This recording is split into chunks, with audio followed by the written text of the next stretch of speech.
আজকে আবারও আমরা দেখলাম নিফটিতে প্রায় 126 পয়েন্টের ওপর আমরা ক্লোজিং পেয়েছি। ব্যাংক নিফটিতেও আজকে একটা খুব ভালো যে স্ট্রং সাপোর্টের ওপরেই কিন্তু আজ ব্যাংক নিফটি ট্রেড করছে। তো নিফটি ব্যাংক নিফটি নিয়ে আলোচনা করব। এর সাথে সাথে আমরা ভিউয়ার্স কয়েকটা মিড ক্যাপস আইটি কোম্পানি নিয়ে আলোচনা করতে বলেছেন। তো সেই আজকের ভিডিওয়ে আমি দুটো মিড ক্যাপ আইটি স্টক সম্পর্কে ডিসকাস করব, যাদের ফান্ডামেন্টাল এবং টেকনিক্যাল দুটো নিয়েই আলোচনা করব। তাহলে ভিডিওটা শুরু করা যাক। আমি নিরুপমা শেয়ার শেখো চ্যানেলের পক্ষ থেকে সকল বন্ধুদের স্বাগত জানাই। আর চ্যানেলটা যদি সাবস্ক্রাইব না করে থাকেন তাহলে অবশ্যই চ্যানেলটা সাবস্ক্রাইব করে নেবেন, আর পাশে থাকা বেল আইকনটা প্রেস করে রাখবেন। আমি ভিডিও আপলোড করার সাথে সাথে আপনাদের কাছে ভিডিওটা পৌঁছে যাবে। আজকে আমরা নিফটির মধ্যে লাস্ট 3 দিন ধরেই নিফটির মধ্যে কিন্তু একটা ভালো বুলিশ মোড দেখতে পাচ্ছি। লাস্ট ফ্রাইডেতেই আমাদের কাছে কনফার্ম হয়ে গেছিল নিফটি কিন্তু একটা ভালো র্যালি আগামী দিনে দেখাতে চলেছে। নিফটি লাস্ট ফ্রাইডেতে 24,500 ওপরে ক্লোজিং দিয়েছিল। সেখানেই মোটামুটি আমরা বুঝতে পেরেছিলাম নিফটি আগামী দিনে কিন্তু ভালো একটা র্যালি দেখাবে। তো লাস্ট আপনাদের সাথে যে সানডে ভিডিওটা শেয়ার করেছিলাম সেখানে আমি বলেছিলাম যে নিফটিতে আমরা ভালো র্যালি দেখতে পাবো। হয়তো এই সপ্তাহতেই আমরা নিফটিকে 24,850-এর কাছে যেতে দেখব। তো মোটামুটি মনে হচ্ছে সেরকমই কিন্তু নিফটির মধ্যে ট্রেড হতে চলেছে। আজকে আমরা নিফটির মধ্যে যেটা দেখলাম, নিফটির হাই দেখিয়েছিল 24,734 পর্যন্ত, ক্লোজিং পেয়েছি আমরা 24,698-তে। আমরা গতকালও নিফটির মধ্যে একটা ভালো মুভ দেখেছি। নিফটি প্রায় 24,600-র কাছাকাছি ট্রেড করেছে। তো নিফটির জন্য এখন যেটা স্ট্রং সাপোর্টের কাজ করছে সেটা হচ্ছে 24,600। নিফটি মোটামুটি 24,600-র কাছাকাছি যদি আসে, সেখানে একটা খুব ভালো বাই অপরচুনিটি আমাদের আজ আসবে। তো সেক্ষেত্রে যদি আমরা বাই করতে পারি নিফটিতে, তাহলে কিন্তু ওপরের দিকে আমরা নিফটিকে 24,800 থেকে 850 ইমিডিয়েট এই উইকের মধ্যেই দেখতে পেতে পারি।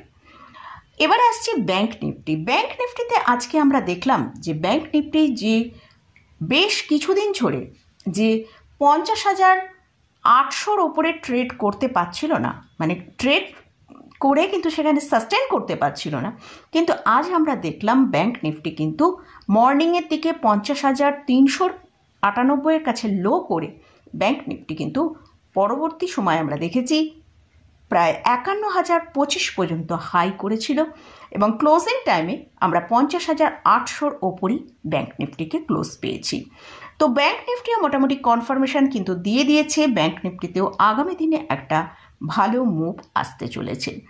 আগামীকাল ব্যাংক নিফটির এক্সপায়ারি আছে, তো আমরা ব্যাংক নিফটিতে আগামীকাল হয়তো একটা ভালো মুভ দেখতে পাবো।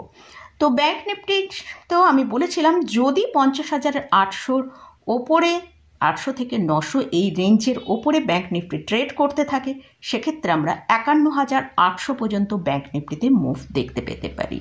ব্যাংক নিফটির জন্য যেটা স্ট্রং সাপোর্টের কাজ করছে 50,500। তো মোটামুটি ব্যাংক নিফটিকে আমরা যদি নিচের দিকে 50,500-র কাছাকাছি কখনো কোনো কারণে পাই, তাহলে কিন্তু খুব ভালো একটা বাই অপরচুনিটি ব্যাংক নিফটির জন্য থাকবে। আর ওপরের দিকে এই 51,300 থেকে 51,500 এই রেঞ্জে পৌঁছে যেতে পারি। তো দেখা যাক ব্যাংক নিফটি আগামীকাল কী ধরনের ট্রেড করে। তো যদি এখান থেকে 50,500-র কাছাকাছি ব্যাংক নিফটি আসে, সেই জায়গাটা একটা ভালো বাই অপরচুনিটি আমরা পেতে পারি। তো মোটামুটি এটা গেল নিফটি এবং ব্যাংক নিফটি নিয়ে আলোচনা করলাম। এরপরে আসছি মিড ক্যাপ আইটি স্টক নিয়ে। তো আজকে একটা কিন্তু আমরা আইটি সেক্টরটার ভেতরে একটা ভালো পারফরমেন্স আমরা দেখেছি। লাস্ট 5 ডেজে যদি আইটি লার্জ ক্যাপ স্টকের পারফরমেন্স দেখি, সেখানে আমরা দেখছি টিসিএসে 7.7%, ইনফোসিসে 4%, উইপ্রোতে 7%। লাস্ট 5 ডেজে কিন্তু এই আইটি লার্জ ক্যাপ স্টকের মধ্যে কিন্তু খুব ভালো র্যালি এসছে। তো সেটাই মনে হয় আগামী দিনে কিন্তু আমরা এই মিড ক্যাপ আইটি স্টকের মধ্যেও ভালো র্যালি দেখতে পাবো। আজকে যে দুটো স্টক নিয়ে ডিসকাস করছি, দুটো স্টকই এখন মানে আন্ডার পারফর্মই করছে বলতে পারা যেতে পারে। তো সেই স্টকগুলো ফান্ডামেন্টালি গুড স্টক, সেই জন্যই কিন্তু আমার ওয়াচ লিস্টে রয়েছে, সেটাই আমি আপনাদের সাথে শেয়ার করব। তাহলে ফার্স্ট যে স্টকটা নিয়ে আলোচনা করছি সেটা হচ্ছে বিড়লাসফট। তো এই স্টকগুলোর ফার্স্ট আমি ফান্ডামেন্টাল সম্পর্কে ডিসকাস করব, তারপর কিন্তু টেকনিক্যাল সাইডটা নিয়ে ডিসকাস করব। তো বিড়লাসফট হচ্ছে একটা মিড ক্যাপ আইটি স্টক। এদের মার্কেট ক্যাপিটালাইজেশন 16,903 করোড়, আরওসি হচ্ছে 29.8%, আরওই হচ্ছে 22.5%। এই স্টকের যে ডেপ্ট রয়েছে সেটা অনেকটা এরা রিডিউস করে নিয়েছে। এদের হেলদি ডিভিডেন্ড পে করে, আর এই স্টকের ফান্ডামেন্টালি কিন্তু একটা গুড স্টক। এই স্টকটা যদি আপনার পোর্টফোলিও অ্যাড করতে চান অবশ্যই অ্যাড করা যেতে পারে। এবারে আমরা টেকনিক্যাল সাইডটা একবার দেখে নেব। এই স্টকটার লাস্ট যে হাই করেছিল এক বছরে, মানে লাস্ট এক বছরে 64% র্যালি দেখিয়েছে। তো সর্বোচ্চ হাই এখানে দেখেছি 850 টাকা হয়েছিল, সেখান থেকে এই স্টকটা প্রায় 36% ডিক্লাইনে ট্রেড করেছে। এবং আমরা রিসেন্ট যে লোটা দেখেছি 554 টাকার পর্যন্ত লো করেছে। তো এখানে কিন্তু একটা স্ট্রং সাপোর্ট আছে। তো আমরা স্টপ লস 550 টাকা রেখে এই স্টকে কিন্তু ট্রেডিং করতে পারি। যদি স্টকটা তার 624 টাকা অর্থাৎ এটা 20 ডিএমএ আছে, এটাকে পার করে ক্লোজিং দিতে পারে, তাহলে কিন্তু এই স্টকের মধ্যে একটা ভালো র্যালি আসার সম্ভাবনা আছে, যেটা হচ্ছে ফার্স্ট 650, সেকেন্ড হচ্ছে 700 টাকা পর্যন্ত ওপরের দিকে মুভ করতে পারে। আর এই স্টকের জুন কোয়ার্টারের রেজাল্ট এসেছে, সেখানে আমরা সেলস এবং নেট প্রফিটের মধ্যে একটা সফট রেজাল্ট কিন্তু পেয়েছি, সেই জন্য কিন্তু শেয়ার প্রাইসের মধ্যেও আমরা ডিক্লাইনটা দেখতে পেয়েছি। সেকেন্ড যে স্টকটা নিয়ে আলোচনা করছি সেটা হচ্ছে হ্যাপিয়েস্ট মাইন্ড। এই স্টকটার যদি লাস্ট এক বছরের পারফরমেন্স দেখি সেখানে 12% নেগেটিভ রিটার্ন প্রোভাইড করেছে। আজকে স্টকটার মধ্যে আমরা কিন্তু 2% র্যালি দেখতে পেয়েছি। এটাও একটা মিড ক্যাপ আইটি স্টক। এই স্টকটার মার্কেট ক্যাপিটালাইজেশন হচ্ছে 12,050 করোড়, আরওসি হচ্ছে 21.8%, আরওই হচ্ছে 21.3%। এই স্টকটাও কিন্তু এই কোম্পানিও ভালো মানে হেলদি ডিভিডেন্ড পে করে।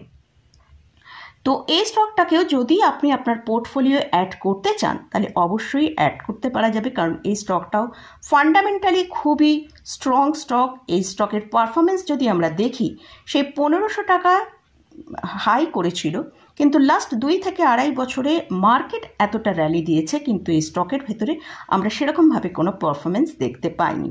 তো যদি এই স্টকটাকে হোল্ডিংয়ে রাখা যেতে পারে তাহলে অবশ্যই হয়তো আগামী 1 থেকে 2 বছরের মধ্যে এই স্টকের মধ্যে একটা ভালো র্যালি আসতে পারে, যেটা মোটামুটি 1000 থেকে 1200 টাকা পর্যন্ত একটা মুভ আমরা দেখতে পেতে পারি। এবারে আসছে যদি এই স্টকে ট্রেডিং করতে চান, তো এই স্টকটা এখন প্রাইস চলছে 789 টাকার কাছে। আজকে আমরা এই স্টকের মধ্যে 2% র্যালি দেখেছি।